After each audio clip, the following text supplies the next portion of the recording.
ৰহাৰ চাপৰমুখ বগলাজানত মন্ত্ৰী পীযুষ হাজৰিকা অঞ্চলটোত গৰাখহনীয়া আৰু পথ নিৰ্মাণৰ আধাৰশিলা স্থাপন কৰে মন্ত্ৰীগৰাকীয়ে চাপৰমুখৰ চকলিয়া গাঁৱৰ তিতাইমাৰী নদীৰ খহনীয়া ৰোধৰ ব্যৱস্থা গ্ৰহণ কৰিব বুলিও মন্তব্য কৰে মন্ত্ৰীগৰাকীয়ে আনহাতে মহযুঁজ সন্দৰ্ভতো প্ৰতিক্ৰিয়া প্ৰকাশ কৰে মন্ত্ৰী পীযুষ হাজৰিকাই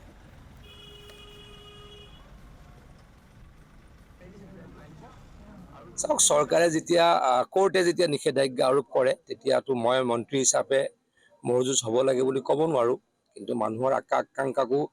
আমি শেষ কৰিব নোৱাৰোঁ মানুহে কেনেকৈ নিজে গ্ৰহণ কৰে সেইটো তেখেতলোকে গ্ৰহণ কৰিব কিন্তু মন্ত্ৰী হিচাপে মই যিহেতু কোৰ্টে চৰকাৰে ডেফিনেটলি কৰা নাই কোৰ্টে যিহেতু মহযুঁজ বন্ধ কৰিছে মই অন্ততঃ মহযুঁজ হ'ব লাগে বুলি মই নকওঁ কিন্তু এই অঞ্চলৰ মানুহৰ মই আবেগ অনুভূতি জানো কাৰণ মই এই অঞ্চলৰে ল'ৰা ইয়াতে জন্ম হৈছোঁ ইয়াত ডাঙৰ হৈছোঁ ইয়াত ৰাজনীতি কৰিছোঁ গতিকে মানুহৰ আবেগক মই নেওচি কথা ক'বলৈও সুবিধা গতিকে মানুহে নিজে সিদ্ধান্ত লওক তাত মোৰ ক'ব লগা একো নাই